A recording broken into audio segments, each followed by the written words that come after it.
Hello, everyone, and welcome to Beginnings, the show that asks, where do creative people come from? My name is Andy. I'm the host of the show and a writer and performer based in Los Angeles, California. How are you doing? I took last week off for Thanksgiving. Pretty good. It was okay. I'll tell you, everything around it was fine. Lovely time with Naomi. We saw a friend's newborn afterwards. They had some dessert in their backyard, so we had a COVID-safe time there. However, for our own menu, we took some big swings this year, and they did not pan out. We figured, hey, it's just us. You know what? Let's try lasagna for Thanksgiving. Let's try doing it. And you know what? It turns out that if you grow up with Thanksgiving, you grow up with Thanksgiving foods, you should probably stick to that general genre when you are assembling your menu. Mashed potatoes were good. Anyway, you know what else is good? Today's episode is very good. This is Kurt Wagner from the band Lambchop. And if you don't know who Kurt is, I'm going to read you his bio right now. Originally from Nashville, Tennessee, Kurt Wagner was an artist and a musician working a day job. But through the late 80s into the 90s, his band Lambchop began to become popular, assisted in some part by Vic Chestnut enthusiastically talking about them in the press. Since 1990, Lambchop has released almost 20 albums, most of them on Merge Records, and their latest, The Bible, came out at the end of September, and like everything else Kurt makes, it's wonderful. Reminds me a little bit. Now, when I say this, it's not going to sound right at first, but I will explain. It sounds a little bit, there's some vibe. How's that? Yes, that works better. There is a vibe similar to the stuff Dan Behar in Destroyer has been doing lately. I think there is some kind of a sympathetic feel between them. It's very good. And not only is he a great musician, he is a wonderful person and a great person to talk to. And I hope you like this conversation. And if you do, why not check out other episodes of Beginnings? What I love to do here in the start of the show is a little recommended if you like. If you like my talk with Kurt, well, you might like my talk with other people from the world of music. Why, you know what? Lambchop is on Merge Records. Well, guess what? I've talked to Mac McCaughan, the co-founder of Merge, also the lead singer and songwriter of Superchunk. What about other musicians I've talked to lately? Laura Veers, Kevin Barnes from Of Montreal, Nels Klein, Tara Jane O'Neill. Those were all very good talks, so why not check those out? If you like what you hear, you can subscribe to the show. I've been doing this for 12 years, and I've got tons of talks with people from all different creative walks of life, from writers to actors to musicians to artists. So subscribe to the show wherever you get your podcasts from. You can follow me on social media at Andy Beckerman, although Twitter is slowly circling the drain. I guess over there what I'm doing right now is just posting pictures of character actors that I recognize as I rewatch Night Court. One of my favorite shows in the world. Night Court, I found, is streaming on Freevee, which used to be IMDb TV. And you know what? It holds up pretty well. Still pretty funny. And of course, Instagram for pictures of the animals and also Naomi. What else? Got some great episodes coming up. Next week, Brita Wool, wonderful actor, was in a show I did not expect to be good, Mr. Mercedes. Turned out to be excellent. She's fantastic in that. So we have a very long talk. She was wonderful. Talked to comics creators Cliff Chang and Jim Zub coming up. The band Alma. That was really good. And a couple other very cool ones that are coming up that I can't talk about yet. So stay tuned for those. But for now, let's talk to Kurt.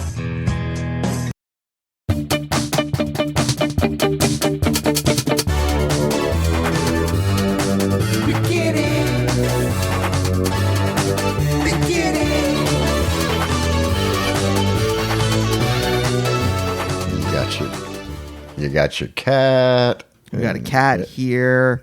I'm freshly showered for the day.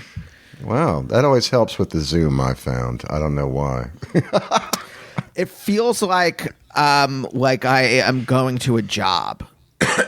Well, it's to start your day, right? Yeah. But I've been writing from home for 3 years, and so you can. I don't know if you feel this too, but you can go until 5 o'clock without taking a shower if you want. Yeah, that's been a thing for sure. Yeah. And I think it psychologically messes with you. I think you're right. You got to shower. It feels like you're. That's right. Presenting to the world. Or for me, it's just basically waking up and not being a total idiot all day. Sometimes it just helps. Is that a problem, or do you just mean that it's just something that could happen? You mean me being an idiot all day? Yeah. It's not really a problem. It's just kind of my thing, I guess. I just sort of, I don't know. I just kind of get sidetracked by stuff. Next thing I know, I'm like, ooh. Do you think are you an industrious person? Will you get up and be like, okay, I have to write a song, or is it just there's some melody kind of going around in my head. Maybe I can figure this out, and then you'll kind of it's dither through the day. I literally, I try to keep up with stuff, but literally as soon as the day starts, there's always stuff that I either forgot about or that I have to deal with right away, and that totally derails any plans I have. So I've just kind of learned to just kind of go with it and sort of just make a loose outline of stuff that I really need to get done, in addition to whatever the fuck I had no idea I was going to get into that day. And that's been like this for a while. It's kind of annoying to my wife, who really likes to make plans and stuff like that. And I guess I should get a little closer to this thing. But for me, it's I'm like juggling a lot of things all at the same time. Yeah, I'm really curious sometimes talking to other creative people. I have not come up with a better term to encompass all of the artists in general. But do you have is it a compulsion? If you have an idea, do you drop everything else? You're I know I have to do the dishes, but there's this thing that I can't get out of my head until I pick up a guitar and play it. Well, that kind of stuff. I mean, going way back to when I was a construction worker and stuff, it was the perfect job because stuff would come to me all day long, and there was absolutely no fucking way I was going to be able to act upon it. And occasionally I would write things down on a piece of wood or something like that, and maybe get back to it. So that was that. So it's always the most inappropriate time for me that stuff would come up that I would think about. When I'm supposed to be doing my taxes, all of a sudden, wow, I've got a great idea for something, but I gotta wait. And that's fine. I've sort of learned that the good stuff usually can come back. And a lot of the stuff that having phones now and being able to jot stuff down, on your phone, has been really handy. Before that, I used to just have notebooks or pieces of wood. And so I've come a long way as far as trying to act on at least a thought. And that's really all you need to do is write that down. And the other stuff that I do that is I do think about sort of overarching concepts and stuff like that. That's really helpful to sort of organize all this chaos of words and stuff that I'm thinking about, and having some sort of concept in mind, however broad and grand it may be, really does help sort of put it in a folder. Sorry, I was in my head imagining you with a sack of 2x4s with and you're at home and you're all right, A sharp to G. Okay, yeah, this makes. You're going through them. Yeah, but it's not quite that big. They're little cutoffs of pieces of wood that pieces of flooring usually, or something like that. And yeah, I've got them somewhere laying around sometimes because they are neat little objects. In the end, they're just folk art or something. Yeah. All right, I'm going to make a grand pronouncement based on what you said, and you can tell me if it's accurate or not. But it seems that you are both a patient person and someone who does not give into fear? Because you said both that, like, if it's a good thing, it'll come back. Right. And when I have an idea, I'm so afraid that it won't, that I like have to get to like a piece of paper or grab my phone or whatever immediately before it leaves my brain. So I'm fearful. And then and then I'm impatient, because if I have this idea and I'm like doing the dishes or vacuuming or running errands or whatever, I'm like, now I have to like get through this thing as fast as possible to get home to type this thing up or whatever. But it seems like you are more like present in the world, not afraid of losing an idea. Is that accurate? I mean, I am not afraid of losing an idea. I mean, just over the course of however long I've been doing this, I mean, I've let a lot of probably really great shit go, and that's fine. I mean, you just have to sort of hope that, well, maybe you come up with something else. And because, you know, it's just an idea. It's something that until it's actually written down or stuff like that, it's just flopping around in your head. And sometimes they flop back, you know, and that's great. Sometimes they don't. And, you know, maybe that's a little frustrating sometimes, but I don't know, man. It's, you know, there's other stuff. And there's also a pretty good chance most of the stuff I've learned, I think about, is pretty much crap. And there's about 10% that's actually kind of okay. So let's just hope it was a crappy idea or whatever that came around, you know. The music thing, as far as writing music and stuff, it is also kind of ephemeral like that, in that, and that can be a little frustrating too. But again, maybe I've lost entire things that I've been working on due to my inability to use technology correctly.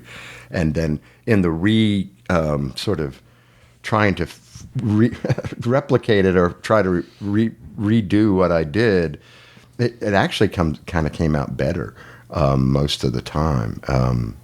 And that's a good lesson to learn, is like actually willfully just erase something that you thought was really great. And then the only way to get it back is to just replicate it. And it's almost like the editing process, except that there really is no going back. And there's a method of using a recording, and it's something called destructive recording.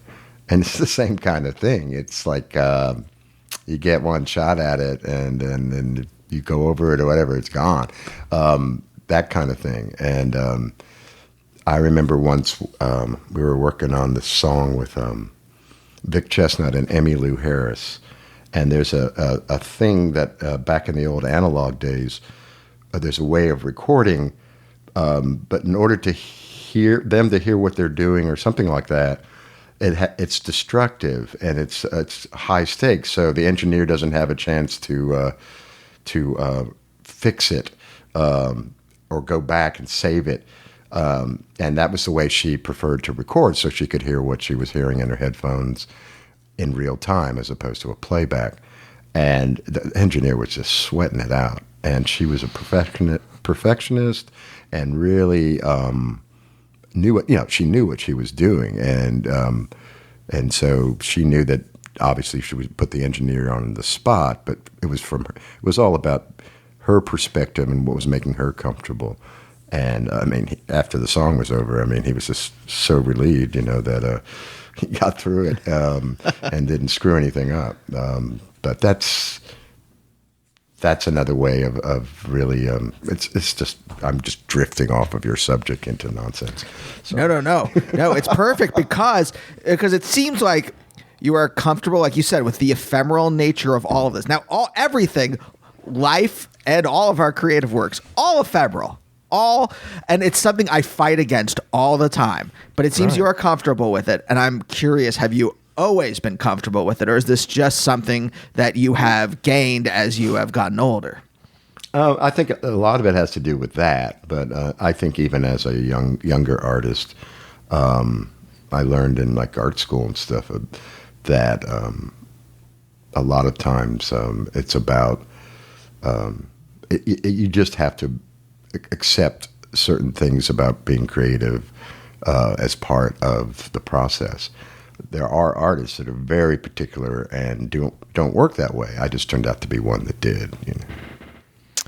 Okay. What about when you were younger, like when you were a kid, even before you are making things necessarily, or like even like before you have like, say, the ambition to make things? Are you comfortable with the ephemeral nature of existence?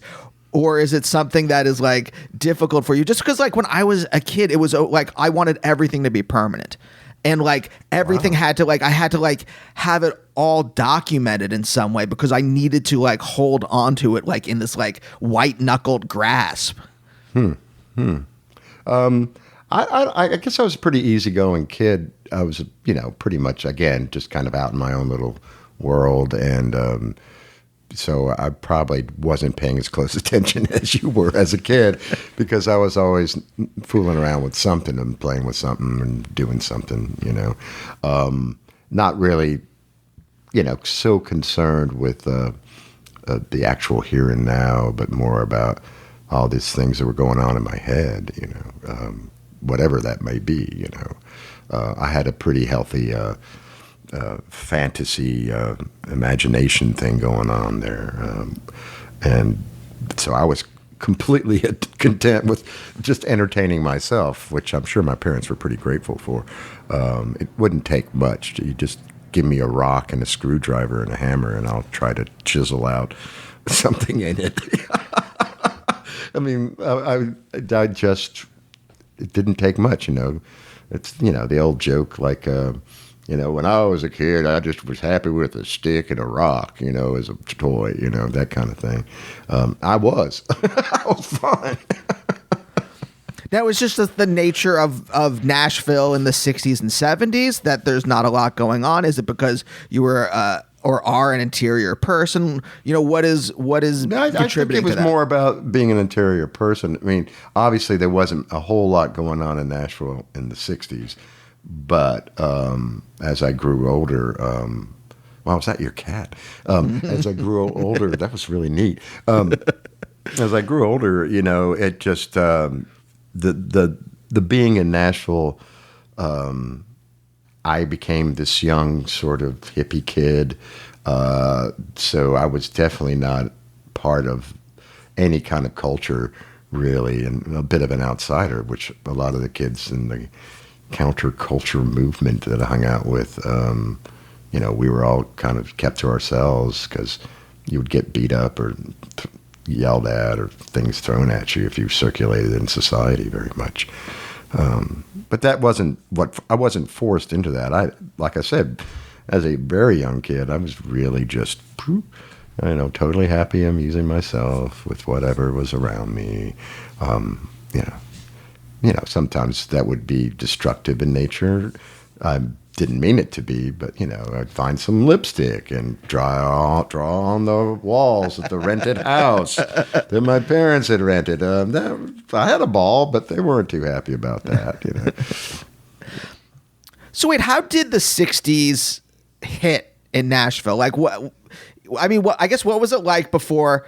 And then what was it? And I know it's not like the decade turned from like 1959 to 1960 and suddenly it was like psychedelia. But like... Oh, no. No. Yeah. It was a fucked up place, dude. Very racist. There was a lot of anxiety and stress about that going on in the city. And frankly, there's still a lot of stuff going on in a lot of southern cities that is yet to be resolved or rectified. But back then, in particular, my parents were these sort of northeastern liberals that moved down there in 1962. And they were just like completely appalled at what was happening.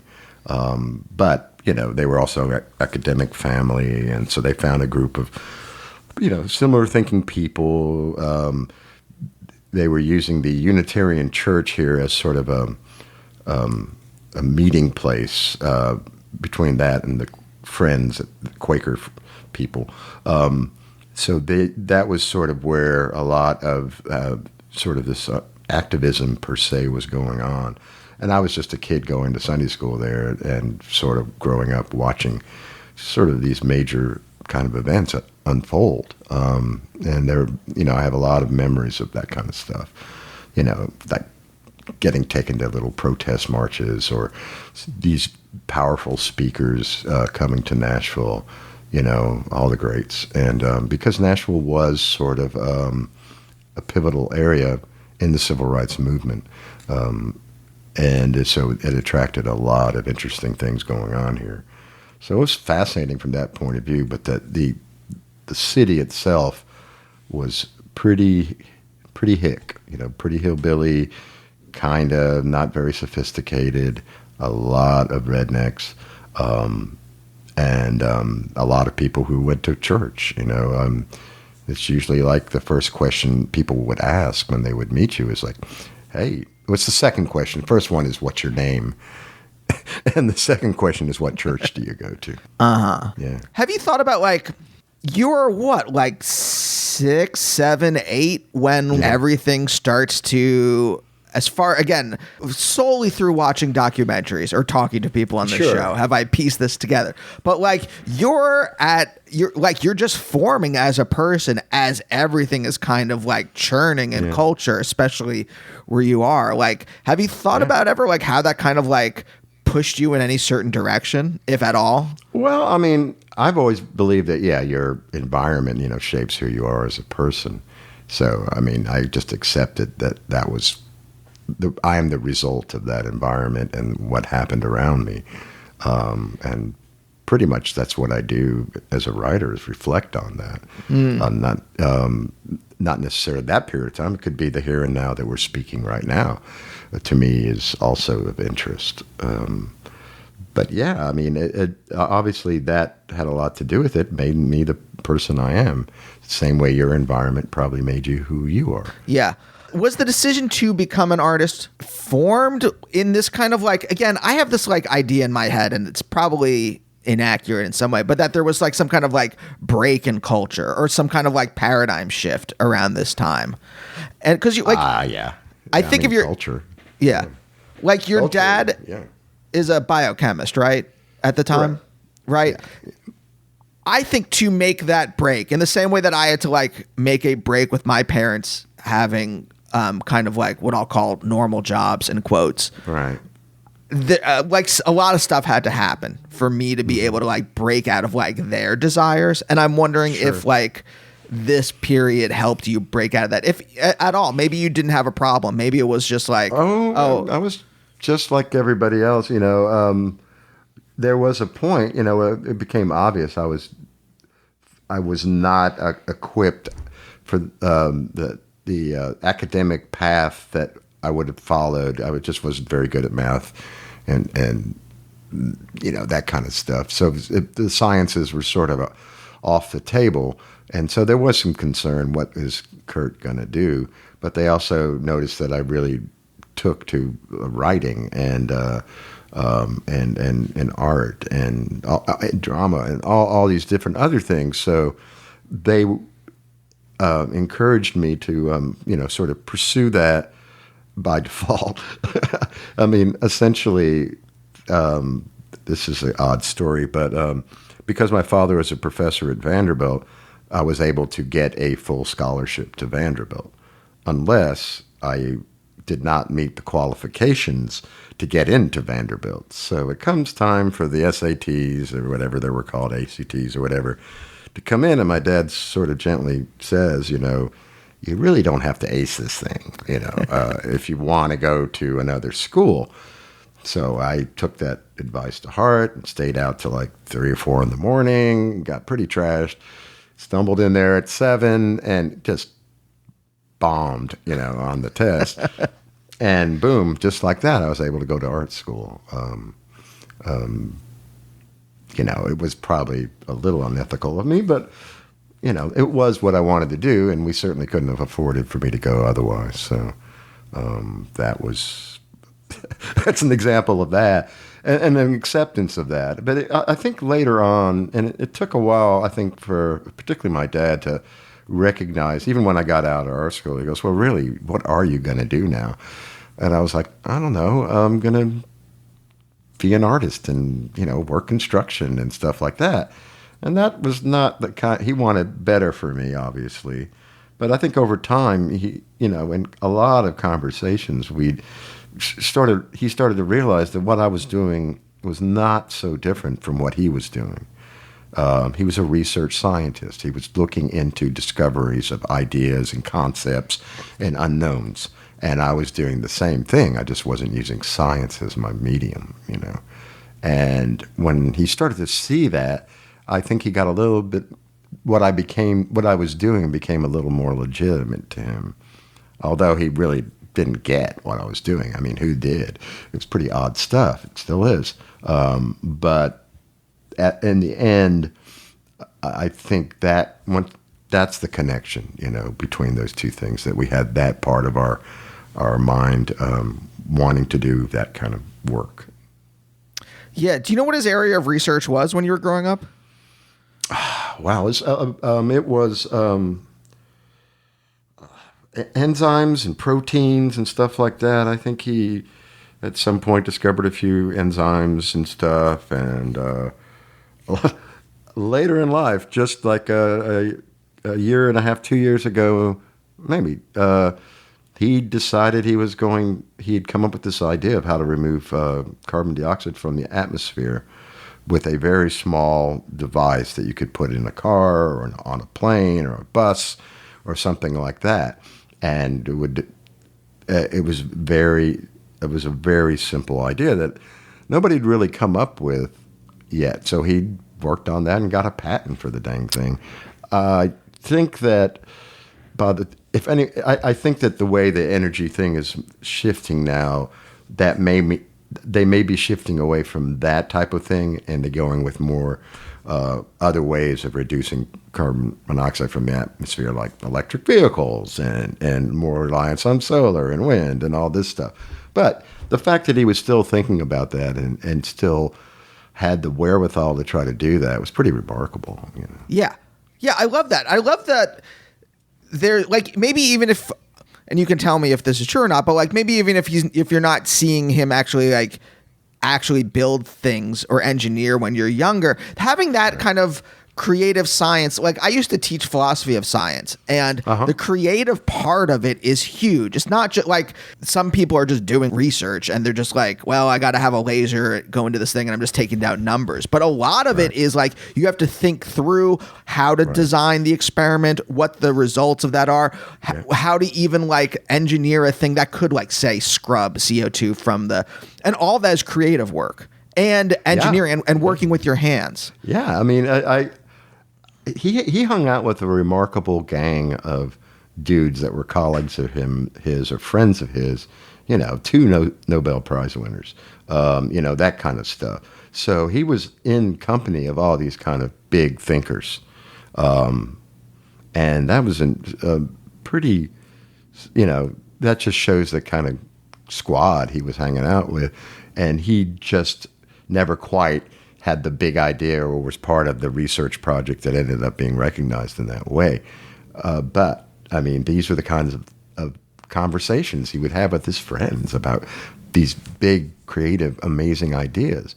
And knowing that science is that, I mean, I think that's, I probably, if I had just been a little bit more, had all those other skills, I probably could have, done my part in that kind of world. I didn't come with that toolkit, out of the womb, Yeah. Was it just the fact that you weren't drawn to math or weren't interested in it that was really stopping you? Yeah, it was terrible. I had to give me a tutor.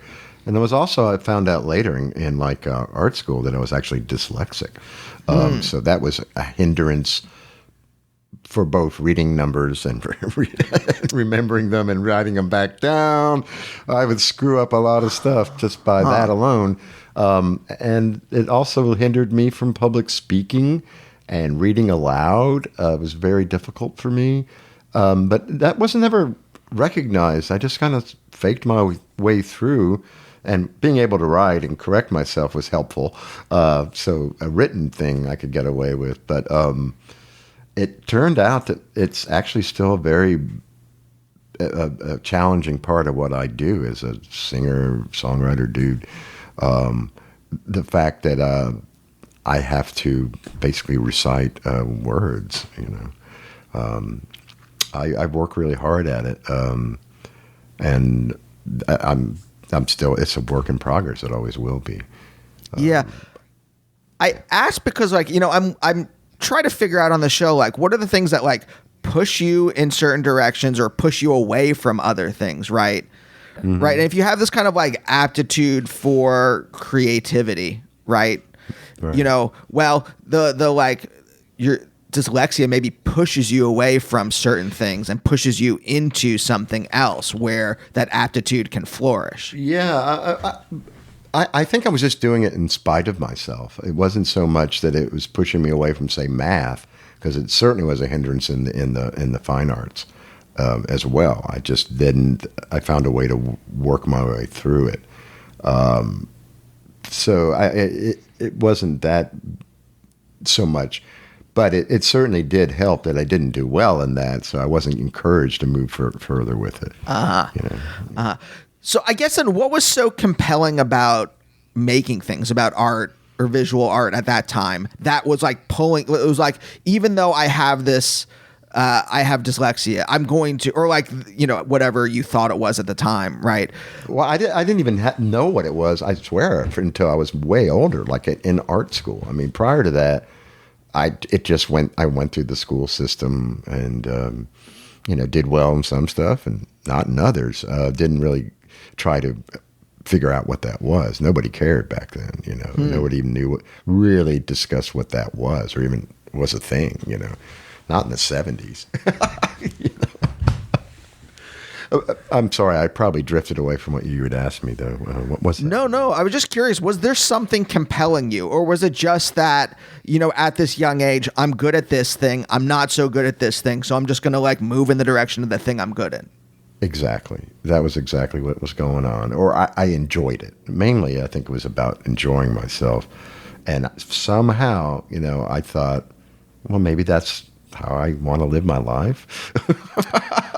Well, that's big. I think that's big because, like, especially like, again, using myself as this kind of like comparison where it's like, I'm going to like try to find some kind of triangulate between what my parents want, even though I don't enjoy what they want, right. And kind of what I think society wants from me. And maybe if I enjoy it, that'll be a bonus. But like, I'm just going to try to like move in that direction. And it didn't work. Like it obviously like was like a complete failure or not complete, but like close, Do you have siblings?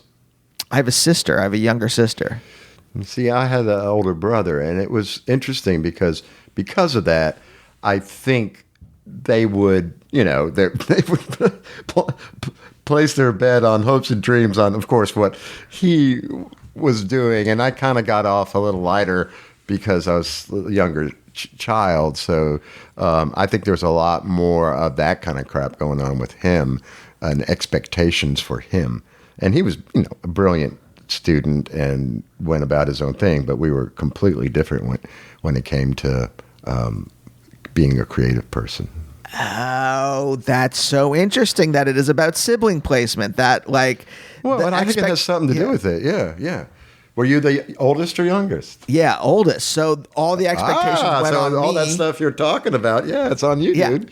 Yeah. And then I had to fight against it and eventually like work through those expectations to do what I wanted to do versus your older brother had that. And then what is your older brother? What did he do for a living?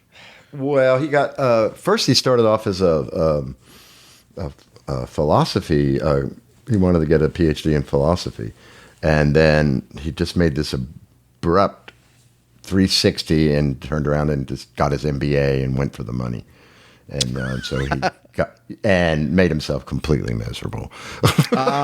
Interesting. But he was kind of stuck. He made that call, and that's pretty much how he lived his life through, working in business. And I still don't know exactly what the hell he does, but whatever it is, he makes money, but he's also very unhappy. So, or was until he finally kind of recognized that, and then now he's making the best of his life, which is awesome. So I don't want to like get too into like, I don't know how you would know his interior life, but was that difficult for him to recognize that? And I ask that because what I really want to, here's the question behind that, which is like, did you grow up in a household where you could talk about emotions or recognize things or even recognize like existential wants and desires and stuff like that? To some extent. I mean, my brother and I were pretty much oil and water as young kids, fought a lot. And then once we started smoking pot together, like in the 60s, late 60s and stuff like that, suddenly, and listening to music together, which is big, just sharing those experiences, a lot of stuff we were a lot better friends, really, because of that. And then we went our separate ways in college and didn't see a whole lot of each other for quite a while. And he went one direction and I went my direction. And so we just sort of became different people at that point. But I wasn't really kidding around. I think the notion of sharing a clandestine activity between the two of us actually brought us together in a cool way, for what that's worth. Yeah. Yeah. I mean, through the kind of like tumult of the 60s into the 70s, how did Nashville actually change? Like, did you see it change around you, or did it just change you and it's kind of stayed static? Well, I saw it change up to a point. I left Nashville in 1976, and I was gone for 10 years. And I left at 17. I couldn't wait to get out of Nashville. So I went to Memphis, way cooler town, had a whole different vibe, but still a southern city in Tennessee. A lot of the same issues, of course, were there. I mean, there was a whole section of town that was still burned out from the riots, and there was still a highly segregated society there.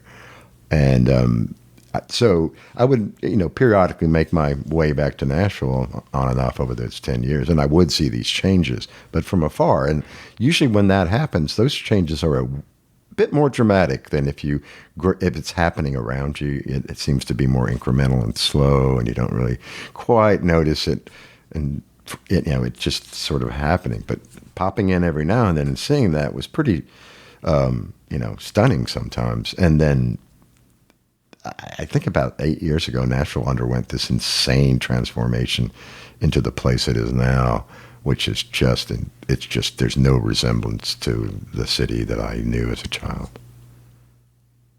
I mean, is almost that none. Disturbing, or, I mean, did you like... It is, yeah. I mean, as someone who did come back here, say, 86, and sort of, put down roots, et cetera, and stuff like that.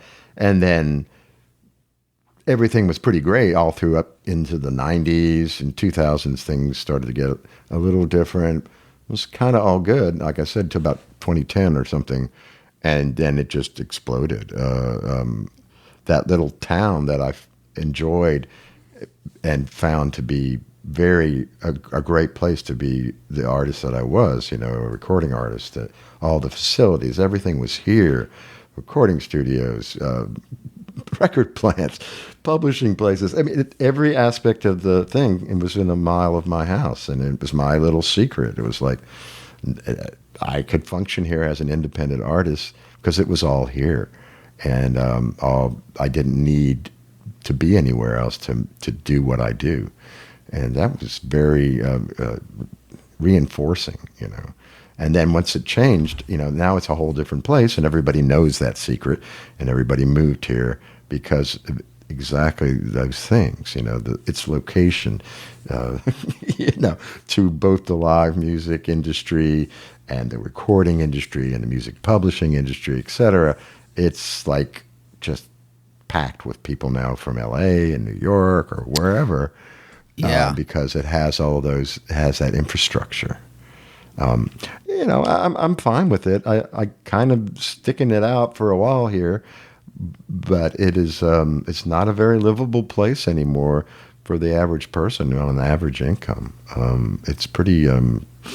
It's really sad, really. But I think that's the case in a lot of cities, that are sort of like Nashville, be it Austin or wherever. Athens or where are you speaking from? California, Los Angeles. Well, there's a city that's sort of always been what it is. I mean, there was a time, I guess, on Dragnet where it wasn't that, I mean, no, but I think there is something about like something that you like. The way that Nashville has become corporatized, perhaps, I think is in general what is happening in America to everything is all becoming commodified, and all the places that before were like hidden or little secrets are like the commodification that like infected all the big cities is now like reaching out everywhere else. Yeah. I mean, it's exponential. You could see it coming, and there's just more people. There's so many more people, and that's always been the thing about the population growth that people I remember telling me about when I was a kid, and I just never. It didn't seem real to me. But now, when you think how exponential it is, it's just and all the other stuff going on. We're really. We're pushing it, as far as how many folks can survive up here with all our resources and stuff. And we're feeling it. And it doesn't help that everything's collapsing around you as well. It's just crazy. Oh, I like that cat tail. That's so cool. It just swings in there every now and then. I wish I had one. He wants so much attention. And so like, if I stop scratching him for just a moment to ponder or to give my hand a rest, he just like jumps back in and is just like, no, scratch me. Yeah. Cats. You gotta love them. I was thinking, and maybe this is unanswerable. I don't know. I'm going to throw it out there anyway. But like, do you think the vibe of where you're living affects the way you create? Like, I've been thinking about this. Like, I find Los Angeles to be, at least the gentrified area I live in, to be to give me a kind of dead feeling about everything, and I have to like, I have to put energy into pushing through that vibe to get into a creative mode of being. And I'm wondering if like, if you can compare. I'm a writer. I know, but I mean, what do you do to push through? I have to. That's a great question because I don't know, and I never had a. Do you go for a walk? Do you go to a dive bar? What do you do? I actually like. It's almost like I force myself. Like I grab the back of my head and push my face into a creative mode of being. I get a lot of caffeine in my body, I think. And I do a lot of pacing, and I'm wondering if like. When you were creating in, say, in the Nashville of your youth, or Memphis, or Montana, wherever you had lived, right? What was it like then? The geography, how did it contribute versus like now? Does that make sense at all, or is that even answerable? I think I know what you're saying, and I think the thing to remember about how that affects me is much. It is much more a residue of being in a place. Sometimes events happen and occur in these various places that obviously I draw from. Things could happen to my friends or myself or a relationship or my family. That's always going to go on no matter where I am. But it also the residue of the people that I'm also hanging out with, my fellow artists at that time.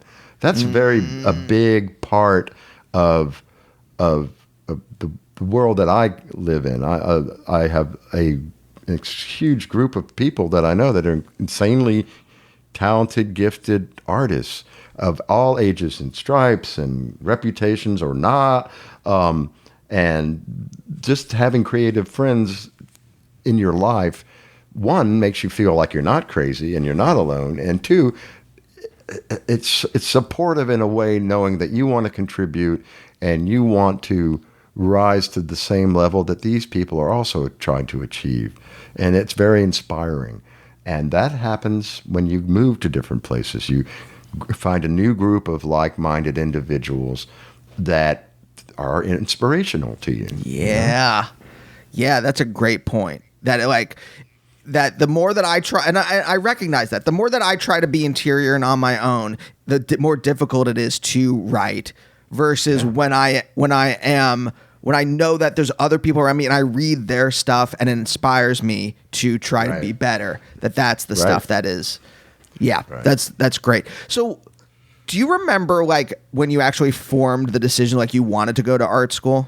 All I knew is I wanted to basically get out of the house as soon as possible, get out of Nashville. The idea of art school was at least a school.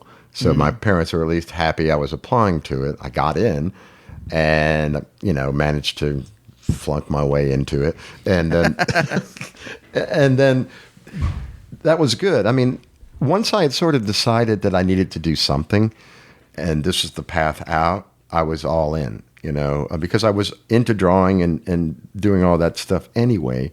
And I was like, well, it just sort of makes sense. I knew that I was pretty naive. I didn't know what that meant, going to art school. I had read a little about it from biographies of artists or stuff, but they were artists from the past, not the present, and that was smart. One of the smarter decisions I ever made was just to go for it. And it was,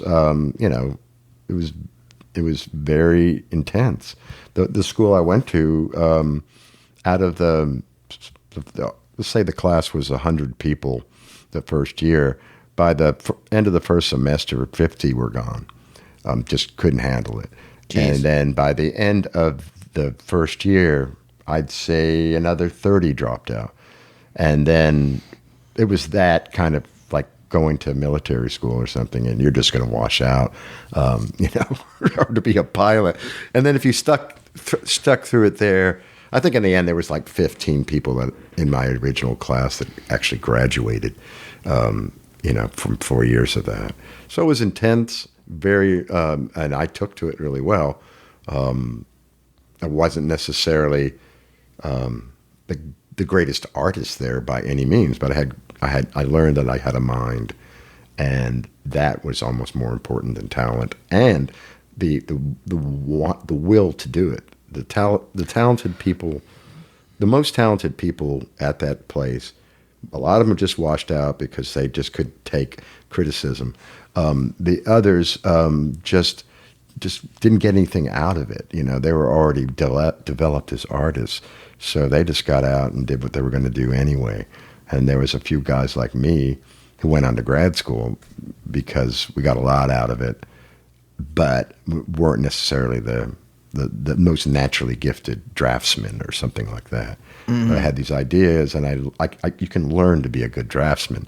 That's a skill you can learn. So that didn't stop me, and it also encouraged me to pursue a further degree because I actually liked the notion of being a teacher, which is what I wanted to do. I wanted to get out of grad school and just teach college, and I was good at it. But I was also super young when I got out. I was like 21 and could not find a job teaching. There was too many other people going to getting their MFA at grad schools all over the country, and a lot of them already had experience or were tenured professors looking for a new gig. I did not make it on the radar at all. It was tough, and I tried for 5 years, and instead just gave up and did construction work. Paid better. Yeah, sure. So wait, was the goal originally I'm going to be a teacher, or was it I'm going to just go to art school because this is what's compelling to me at this moment, and then you figured out the teaching part while you were there? I was so inspired by several teachers that I had that I realized, man, this is something I'd like to do. Because I knew as an artist, you're just not going to go to a gallery and suddenly become, a well-known. You're not going to make a living at being an artiste, but you could be a college professor and totally be an artist. Perfect. And and they pay you to do it. So it was all good, except the part about me just kind of being too young to anyone to want to, bet on me as a teacher. Yeah. It was, I guess, fortunate that didn't work out. I think I know that as time went on, I had friends that were teachers and stuff. I know at some point I would have bucked the system and gotten out of there because I wouldn't have been able to shut up. I would have said something inappropriate, et cetera, et cetera. It's harder and harder in that field now. I don't envy anyone trying to teach college at this point. It's a very thin line you got to walk, man. And I certainly would have totally been thrown out for one reason or another. Absolutely. Oh yeah, for sure. Like I remember when I was teaching, so I was a professor from like 2004 to 2008, and the stuff that I said, and when I say stuff I said, it's not like I was like a misogynist or I didn't say anything like crazy, but just like political stuff that now would get me like who in trouble for just saying like certain things like, oh, this guy is a fascist. Which I said then probably, and then now like someone would tape it and like I would be in trouble for calling like a fascist an actual fascist. Yeah, the teachers I looked up to did not pull any punches, and their opinions were not guarded or edited or censored in any way, and that's one of the things that I found beautiful and effective and a way of cutting through stuff. But that is not the case now, and I don't know if I would have been able to adapt. I was more inspired by sort of a brazen, freewheeling approach to discussing being a creative person. Yeah. And all that comes with that. And it is rough and tumble, and it's not necessarily always about being nice. It's about defending the ideas that you believe in. And right. That requires some kind of pushback and back and forth that isn't necessarily always pleasant or politically correct. It's just like people fighting in the street, at some point. I'm not. Don't get the wrong idea about it, but I think it's very helpful when you're developing as an artist to be challenged and to literally have to kind of defend things that you obviously believe in, but if no one's challenging you to defend it, then you may not learn anything, or you may not grow as a person or an artist if people aren't going, hey, that's kind of fucked up, yo. This is, it's just, that's just how I grew up in the world of art and teaching and stuff. And, all those teachers that I admired and stuff, they're all retired now, mostly, and glad of it. I think there was a point in all their careers where, something had changed to the point where they felt it was very difficult. And particularly, I think the pandemic era sort of, it made things even more ridiculous to try to be particularly an art professor or a literature professor or ethics professor or whatever, to have these kind of discussions with the mask on over Zoom or not, whatever, where it wasn't the same thing as a spirited discussion all together in a place. Yeah. Now that position, that kind of like forthrightness strikes me as a moral kind of position, and I'm curious if does that go back to like a kind of like ethical things you were taught when you were younger? Well, yeah, I think so. I was sort of making an interesting aside about the Unitarian Church and stuff like that, but one of the things that I remembered that they did as part of their what they called Sunday school was Nashville has a lot of churches in it of various denominations. Inordinately amount of churches, and so almost every week we would go and spend a Sunday at a different church, whether it's a mosque or a temple or a Greek Orthodox, on and on and on, Baptist, Methodist, Episcopal, just to have a ton of them here. And so I think there was one year where that's what we would do every Sunday, and so you would start to learn about other beliefs and other religions and see where they overlap, see where your thoughts overlapped with that or didn't. And it gave me a much broader overview than just studying my particular Christianity, and that, I think, actually gave me sort of a basic set of how to be a good person. And wow, the Buddhist guy said it, and so did the, et cetera, et cetera. Suddenly I go, well, that's okay. Check, that one's good, and I think that helped me along with that. I think being a kid of an academic person, without knowing that we were discussing ethics and stuff like that, I think it was part of my upbringing. The fact that they were socially conscious, active in the civil rights thing to some extent, all that kind of stuff also helps form you as a person. It gives you empathy. It gives you, a better understanding of your fellow person and what they're going through. Mm-hmm. And seeing that firsthand, growing up in Nashville, as the other side of it, which is the horrors of discrimination at that time, really was, it was like front row seat to what was going on. And then experience a backlash of that myself as being a young hippie kid or whatever, and not going to change. I mean, there were not many people with long hair in my city at all. And if we did, we were targets. And so that you just learn to keep your head down or, just run. Yeah. I mean, you're almost born to be an outsider, right? Your parents are from the North and you're there. Like, it's almost not fait accompli necessarily, but it's almost like there's a little bit of predestination in there right from the beginning, seems, right, to me at least. I think so. I mean, it's you throw it all in one basket or whatever. Yeah, it seems like that's where I was heading. I honestly never really given a whole lot of thought until this conversation, but it all sort of, it's kind of making sense, I certainly think it's also helped to being drawn to other outsider art makers. It's big. Again, it's about not feeling like you're crazy or that you're on the wrong track, that other people think like you is so big, It's like, wow. It's like the other day, it was like, I just heard this song by accident or something, and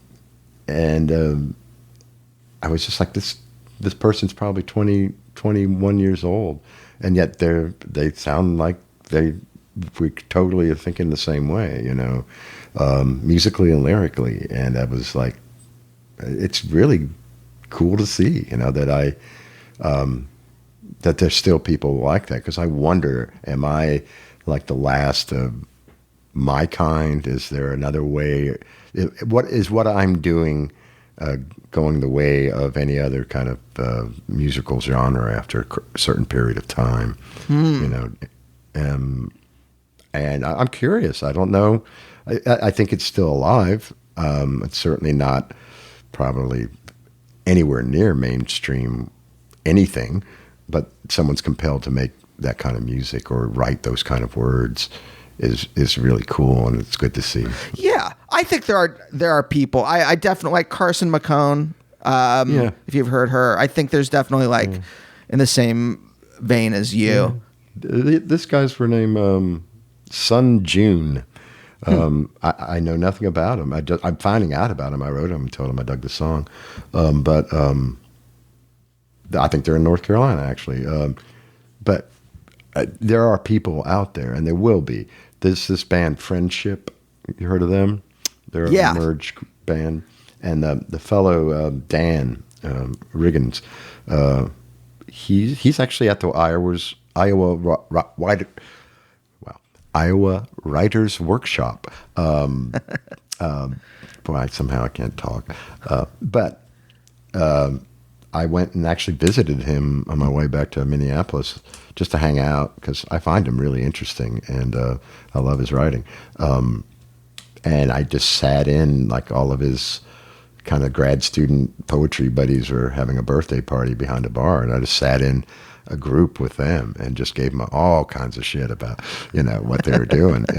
Just because that I'd missed that sort of, that's what you do when you go to art school or whatever, is you get into a bar, you sit around and you drink, and you start throwing around big ideas and chop each other up to pieces with it. I mean, I wasn't cruel, but it was very spirited, and I loved the conversation. And so I think it's alive in that respect. I was just more talking about it in the world of music as opposed to established things like literature and poetry that will go on in some extent as long as there's a university trying to coax people into it. Yeah. I mean, we're right at the end, and there's, a couple things I'm still curious about, but maybe this is just the most important one for me, at least. Like, when did you make the transition from visual art to music? Was music always just there in the background, or was there an actual, decision you made to, pursue it? Nah, it was always there. Even when I was a kid, I was taking cello lessons, playing in little youth quartets and orchestras and stuff like that. And then when I went to art schools, playing in art school bands and, stuff like that. It was always part of what I was doing. It was more of a social fun activity. And then at some point, it sort of became more than that. We started making records. And to me, records were just, like objects I was making, just like a sculpture. And the process was just like painting or whatever. It was just a different medium. And so I would be doing both. I was painting pictures. I was hanging out in the basement, making up songs with my friends, and then actually making little records. Never really thinking that the music thing was more than just another fun thing to do. And we were making our objects. I didn't think anyone would buy them. More or less listen to them. It was just a gradual thing. And so I try to have those things coexist, even to this day. But depending on whatever's going on, something takes more of a precedent that I have to focus on. And if I can't focus on painting right now, I just can't do a painting for 4 hours and then not touch it again for 4 months. Right. It's just, it has to be a daily practice. I have to see some sort of progression of an idea in my daily life, even if it's for a couple of hours. And it's just not possible lately. I've got paintings back here I'm like in the middle of. I just can't get to them. Yet. When you were, so in the 80s, like you get out of art school, you're like, I want to teach, but I can't, so I'm working construction. Was there a plan, or were you just like, I'm making art, I'm working construction, this is good at this moment? That was it. I was happy as a clam. I was like, I'd given up on trying to get into galleries. I'd have little shows at my house, or someone would ask me to do a painting. And then we'd get together on a Wednesday or a Thursday once a week and play music. I was completely content. I was broke as hell, but I was, I had everything I wanted. My life was complete, except, I needed companionship and I wanted to be married, and that came into the picture and everything was good. It was, and it's still always been sort of my nightmare that I actually become successful at music. Then I really got a problem.